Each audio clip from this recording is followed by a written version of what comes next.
கோபி நயனார் ஜெய்யை வச்சு கருப்பர்னு அவரோட அடுத்த படத்தை பண்ணாரு. அந்த படத்தோட டீசருமே ரிலீஸ் ஆச்சு. 2024ல ரிலீஸ் பண்ண பிளான் பண்ணாங்க.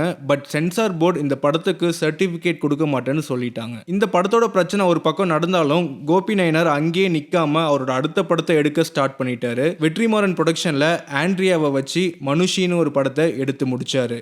இந்த படத்தோட டீசருமே ரிலீஸ் ஆச்சு. டீசர் எனக்கு ரொம்பவே பிடிச்சது. படத்துக்கான எக்ஸ்பெக்டேஷனை நல்லாவே கிரியேட் பண்ணுச்சு அந்த டீசர்லயே பல விஷயத்த போல்டா எந்த ஒரு ஃபில்டர் இல்லாம காமிச்சிருந்தாரு கோபி நயனார். போன படம் மாதிரியே இந்த படத்துக்கும் சென்சார் போர்டு சென்சார் சர்டிபிகேட்டை தர மாட்டேன்னு சொல்லிட்டாங்க. எப்போ சென்சார் போர்டு சொன்ன 37 கட்டை படத்துல பண்றாங்களோ அப்பதான் படத்துக்கு சர்டிபிகேட் தருவேன்னு சொல்லிட்டாங்க. இதை அப்போஸ் பண்ணி படத்தோட ப்ரொடியூசர் வெற்றிமாறன் பெட்டிஷன் போட்டாரு. பல இயரிங்க்கு அப்புறம் ஜட்ஜே படத்தை பார்த்துட்டு 37 கட்டுலாம் தேவையில்லை, குறிப்பிட்ட சீனை மட்டும் ரிமூவ் பண்ணிட்டு சென்சார் போர்ட சென்சார் சர்டிபிகேட் கொடுக்க சொல்லி ஆர்டர் கொடுத்தாங்க. பட் அதுக்கப்புறமும் எந்த ஒரு அப்டேட்டுமே இல்ல. கோபி நயனார் வழக்கம் போல அவரோட அடுத்த படத்தை நோக்கி போயிட்டாரு. ரீசெண்டா அந்த படத்தோட ஃபர்ஸ்ட் லுக்குமே ரிலீஸ் பண்ணியிருந்தாங்க. ராதிகாவை வச்சு காலனின்னு ஒரு படம் எடுத்திருக்காரு.